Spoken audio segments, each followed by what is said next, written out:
नमस्कार मेरे प्रिय श्रोताओं।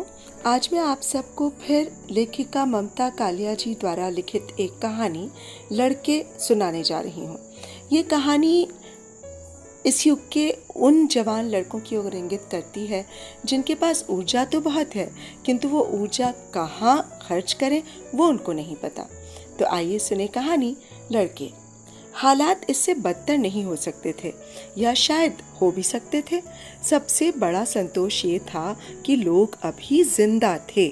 लोगों में बेहिसाब जिजीविशा थी। पेट पूरा भरा हो तब तो जिंदा थे ही, पेट पूरा न भरा होने पर भी जिंदा थे। साल दर साल वे सूखे से, बाढ़ से, बीमारियों से, भूकंप से लड़ते और जिंदा रहे आते। दिन प्रतिदिन वे महंगाई, मिलावट और मक्कारी से भिड़ते और जिंदा रह आते। कभी कभी लोगों को गुस्सा आता, गालियां देने लगते, कभी सरकार को, कभी अखबार को और आखिर में अपने भाग्य को। लीडर सुनते और लाड़ से हंस देते। उन्हें पता था ऐसी गुर्रु गुर्रु तो लगी ही रहती है। 5 साल बाद एक दिन जाएंगे, सारे शिकवे शिकायत दूर कर देंगे। उनके होते देश में आज़ादी ही आज़ादी थी, बल्कि 15 अगस्त और 26 जनवरी को तो आज़ादी दिखाई भी दे जाती थी, झंडियों की शक्ल में। फिर हगने, मूतने, थूकने के अलावा खांसने, खखाड़ने और कराहने की भी खुली छूट थी। हवा पर कोई प्रतिबंध नहीं था। सांस चाहे आप तीव्र गति से लें, चाहे मंद, कोई ऐतराज नहीं करता था। इस पर टैक्स भी माफ था। बदलते मौसमों पर कोई आयोग नहीं बैठाया गया था। उनके पासपोर्ट उनके पास थे। वे धड़ल्ले से आते जाते रहते। सूरज, चांद, सितारे, नदी, पेड़, पर्वत सब मटर गश्ती पर उतारू थे। धरती पर स्वर्ग लाने में और कोई कसर नहीं थी। कॉलेज के अहाते से अभी अभी लड़कों का एक झुंड निकला। किस्म किस्म के लड़के, फीके, मीठे, नमकीन, दुष्ट, रुष्ट और हुष्ट पुष्ट। हल्की ठंड की शुरुआत के बावजूद स्वेटर केवल 2 ने पहन रखे थे, बाकी जीन्स या बेल बॉटम में थे। एक लड़के ने बेल बॉटम के साथ पारदर्शी स्कीवी पहन रखी थी। बस लड़के प्रसन्न नहीं लग रहे थे, लड़के अप्रसन्न भी नहीं लग रहे थे। लड़के उत्तेजित थे। वे जरूरी बातचीत करने कंपनी बाग जा रहे थे। कंपनी बाग शहर का सबसे बड़ा बाग था। कॉलेज के ठीक सामने सुबह अक्सर मोटे थुलथुल लोगों को इसकी 4 दीवारी के आसपास चहलकदमी करते या भागते देखा जा सकता था। वे हांफते, भागते, थमकर फिर भागने लगते, जब तक कि डॉक्टर की ताकीद का अमल नहीं हो जाता। दोपहर में कंपनी बाग लड़कों से भर जाता। इनमें अधिकतर कॉलेज या यूनिवर्सिटी से पीरियड गोल करने के आदि छात्र होते, या संगीन कार्रवाई करने को उद्धत प्रेमी जोड़े।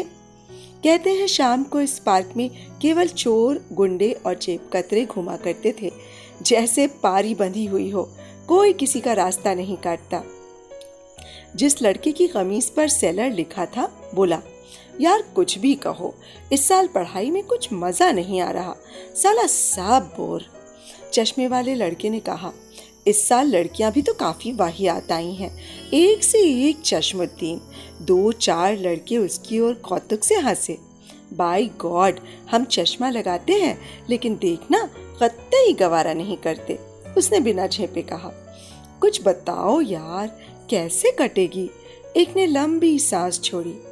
एक और लड़का, जिसकी आंखें चकमक पत्थर की तरह चमक रही थीं, बोला, बड़े हनुमान जी पर झांझ खड़ताल बजाकर ही कटेगी, और कैसे कटेगी?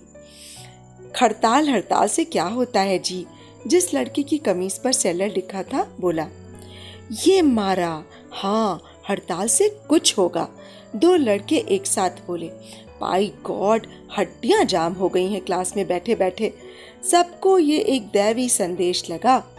लेकिन हड़ताल का मकसद क्या हो, वे सोचने लगे। क्या वे ये कहें कि उनका हिंदी प्रोफेसर रोज समय से आ जाता है, इस पर उन्हें ऐतराज है? या ये कि क्लास में बाईं तरफ 10 बजे धूप आ जाती है इसलिए? या वे कहें कि मैदान में उगे पेड़ वॉलीबॉल में अड़चन डालते हैं? या कॉलेज का नल 12 बजे बंद हो जाता है? देखा जाए तो इनमें से एक भी बात को लेकर वे व्यग्र नहीं थे, लेकिन वे कुछ कर गुजरना चाहते थे। उन्हें कोई कार्यक्रम नहीं मिल रहा था, न घर में न बाहर। वे अपनी ऊर्जा का इस्तेमाल करना चाहते थे। हलचल के नाम पर उनके पास था ही क्या? अखबार की दी हुई खबरें, सरकार की दी हुई बेरोजगारी और परिवार की दी हुई परेशानियां, वे इन तीनों से बिदकते थे। इस उम्र में वे तगड़े बकरों सा उछलना चाहते थे। बहरहाल हड़ताल तो करनी ही थी। शहर में एक सेवा समिति थी, उसके मंत्री काफी धाकड़ थे। हड़ताल कराने, हड़ताल स्थगित कराने, हड़ताल समाप्त कराने जैसे कार्यों में उनका सहयोग था। उनसे पूछा जाए। उनसे पूछा गया, उन्होंने बता दिया। धड़ाधड़ पर्चे छपवा दिए गए, बैनर बन गए, माइक वाले को माइक के लिए ऑर्डर दे दिया गया। हड़ताल का मुद्दा था प्राध्यापकों के चयन में छात्रों का प्रतिनिधित्व।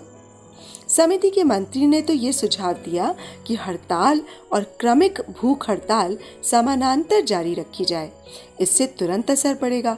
लेकिन छात्रों को ये नहीं जचा। जब रोज ही भूखे रहते हैं तो भूख हड़ताल में क्या तुक? यूं उन्हें हड़ताल का मुद्दा भी खास पसंद नहीं आया था। वे जानते थे जो भी आएगा एक सा पढ़ाएगा, जड़ बेहुदा और बेमतलब।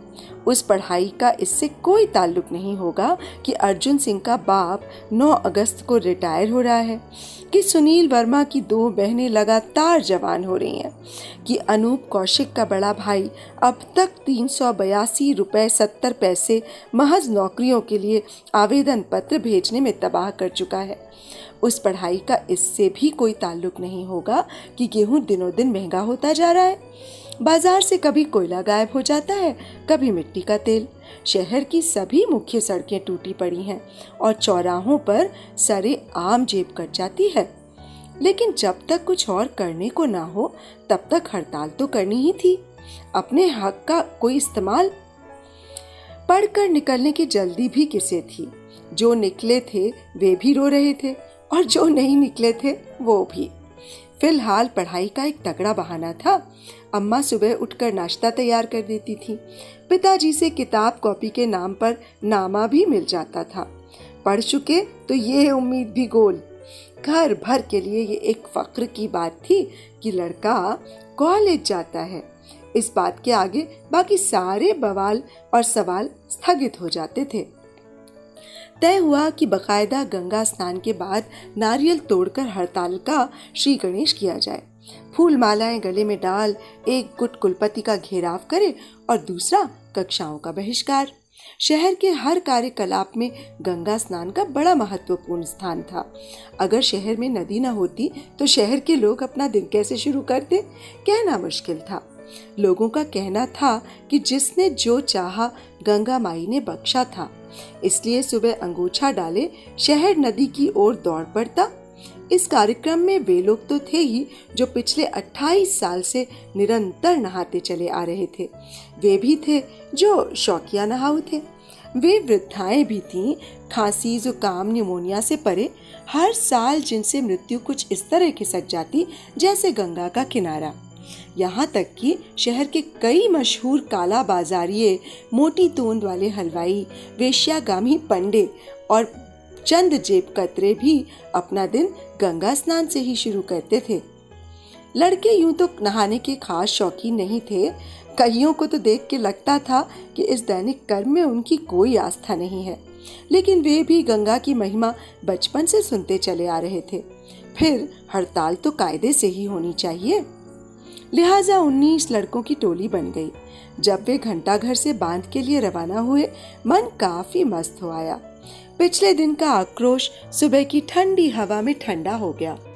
3 लड़के आने से रह गए। उनका इंतजार करना उचित नहीं समझा गया। 2-4 रिक्शे वालों से पूछा, 6-6 सवारी बांध का क्या लोगे? रिक्शे वाले के मना करने पर टायरों की हवा निकालने का कार्य संपन्न किया गया। फिर उन्होंने 2 इक्कों में अपने आप को लादा और इक्के वाले से लगाम और चाबुक लिया और उन्हें संभाल कर चलते बने। रास्ते में दोनों इक्कों में होड़ लगी। एक का पहिया तो गड्ढे में उतरते उतरते बचा और आखिर में वे सकुशल बांध पर पहुंच गए। बांध पर काफी भीड़ थी। आज कार्तिक पूर्णिमा जो थी। लंबा चौड़ा घाट था। अपार भीड़ स्नान कर रही थी, तिलक लगा रही थी, कपड़े बदल रही थी। ढेर के ढेर स्कूटर खड़े थे और साइकिलें भी। वहीं एक तरफ खड़ी थी कई जीपें। लड़कों ने गिना, 7 पर भारत सरकार की तख्ती लगी थी और 3 पर प्रादेशिक सरकार की। जाहिर है भारत सरकार नहाने आई थी। लड़कों ने देखा भारत सरकार मूली खरीद रही थी, भारत सरकार जलेबी खा रही थी, भारत सरकार पुण्य कमा रही थी। एक जीप मत्स्य विभाग की थी, एक स्वास्थ्य विभाग की। करदाता के खून पसीने का पेट्रोल पेट में डाल ये जीपें दौड़ती रहती थीं। साहब के लिए तरबूज लाने, साहब के बच्चे स्कूल पहुंचाने, साहब की मेम को सिनेमा दिखाने और साहब के रिश्तेदार को स्टेशन पहुंचाने। लड़कों ने जीपों और जीपों के जम्हाइया लेते हुए ड्राइवर देखे। ड्राइवरों के चेहरे पर बेगार का असंतोष था। एक जीप माप तौल निरीक्षण विभाग की थी। इसके एक कर्मचारी सुनील वर्मा के घर के पास रहते थे। उनके घर में ऐसे कई बाटों का ढेर था जिन पर 1 किलो लिखा था, पर वे 800 ग्राम के थे। ये उन्होंने शहर के सब्जी वालों, फल वालों, मिठाई वालों से पकड़े थे। कुछ महीने ये बाट घर पर पड़े रहते और फिर एक दिन चुपचाप उन्हीं के विभाग का एक आदमी ले जाकर इन्हें बेच जाता। अनूप, सुनील, अर्जुन, श्यामल और ताहिर काफी देर किनारे पर खड़े तमाशा देखते रहे। वीरेंद्र एक तरफ खड़ा तिरछी आंख से कपड़े बदलती एक औरत को देख रहा था। अर्जुन सिंह का ध्यान पंडों पर था। साला आगे बढ़ने ही नहीं देता। देख लेना, शाम तक ये 100 रुपए तो कमा ही लेगा। हमसे तो यही अच्छा है। हो सकता है 2 जमात भी न पढ़ा हो, पर अच्छे अच्छे पढ़े लिखों का शिकार कर रहा है। सबके सब शिकारी हैं यहाँ। कोई तराजू से शिकार करता है, कोई चंदन से, कोई मीटर से, कोई लीटर से। ताहिर बोला, सबसे बड़े शिकारी तो ये हैं। सुनील ने कड़वाहट से कहा, जीपों में लद लद कर आने वाले अफसरान, इन्हीं को भ्रष्टाचार की जांच पड़ताल का जिम्मा सौंपा जाता है। श्यामल मन ही मन डर रहा था। उसके पिता शिक्षा विभाग में काम करते थे। सुबह उसके कानों में भनक पड़ी थी कि घर में सबका नहाने का कार्यक्रम है, जीप आने ही वाली थी। वो मना रहा था जीप न आई हो। अर्जुन सिंह ने कहा, आए ऐसा चले आते हैं हड़ताल करने। हड़ताल करनी है तो इनके खिलाफ करो, इनसे कहो कि कुर्सियां खाली करें, हम आ रहे हैं। अनूप बोला, यार मुझे भी हड़ताल के नाम पर आलस आ रहा है। साला रात दिन गला फाड़ फाड़ कर चिल्लाओ और घर में जाकर डांट सुनो। दरअसल मुद्दा कुछ ठीक नहीं है। नहीं जी, एक बार सोचकर पीछे हटना गलत है, ताहिर ने कहा। श्यामल पहले ही ढुलमुल हो गया था। बोला, मुझे तो स्टेशन पहुंचना है, बुआ जी आ रही हैं। हजामत बहुत बढ़ गई है, बुलाकी के हो आए। तभी एक जीप तन्न से आकर उनके पास रुकी। जीप सिंचाई विभाग की थी। उनमें से कई लोग तौलिए लेकर उतरे। ताहिर के मुंह से बेसाख्ता ठहाका निकल गया। आइए आइए, बस आपकी कमी थी। हम सोच ही रहे थे सिंचाई विभाग इस साल नहाने नहीं आया। सारे लड़के ठठा कर हंस पड़े। आने वाले अचकचा गए। उनके चेहरों पर खिसियाहट थी। उन्होंने ध्यान से लड़कों को देखा। क्या पता कौन गुप्तचर विभाग का हो। इंजीनियर थोड़ा हटकर अपने बाबू को धमकाने लगा, ऊपर शिकायत पहुंच गई तो सारा नहाना धरा रह जाएगा। मुझे ले डूबने की साजिश करते हैं आप लोग। मैं आप सबकी सियार बिगाड़ दूंगा। इंजीनियर खुद बेहद बौखलाया और खिसियाया हुआ था। फिर वे लोग बिना नहाए लदर पदर जीप में घुसे और वापस चले गए। लड़कों का तो दिन सार्थक हो गया। वे हंसे और हंसते चले गए। मस्ती में वे एक जीप में घुस गए। ड्राइवर शायद इंतजार से तंग आकर खुद नहाने चला गया था। जीप खुली हुई थी। अर्जुन सिंह को हर तरह की गाड़ी चलाने का तजुर्बा था। लड़के जीप ले उड़े। कुछ दूर ऊबड़ खाबड़ जमीन में चल के जीप रुक गई। अर्जुन सिंह ने फिर स्टार्ट की। तभी लड़कों ने देखा जांघिया पहने नंग धड़ंग अफसरों की एक छोटी सी टुकड़ी उनके पीछे दौड़ रही है। ये शायद इस जीप के हाकिम थे, लेकिन अब जीप गति पकड़ चुकी थी। लड़कों का जोश बुलंद था। वे तालियां बजाते गा रहे थे। ये दोस्ती हम नहीं तोड़ेंगे, तोड़ेंगे दम मगर तेरा साथ ना छोड़ेंगे। लड़के शहर से बाहर निकल गए। मूंगफली खरीद ली गई। रास्ते में पकौड़े भी खाए। अगले दिन मुंह अंधेरे जॉनसनगंज के चौराहे पर एक जीप दुरुस्त हालत में बरामद हुई। जीप खाद्य नियमन अनुभाग की थी। तो अभी आप सुन रहे थे ममता कालिया जी द्वारा लिखी एक कहानी लड़के। लड़कों के अलमस्त स्वभाव को बयान करती ये कहानी बड़ी ही प्यारी है। तो आप सबको ये कहानी कैसी लगी और मेरा वाचन कैसा लगा मुझे अवश्य बताइएगा। और यदि अच्छा लगा हो तो मेरे इस चैनल को सब्सक्राइब कर लीजिएगा और मेरी कहानियों को लाइक और शेयर और हाँ, बेल आइकन ज़रूर दबा दीजिएगा। तो अब मुझे इजाज़त दीजिए। नमस्कार।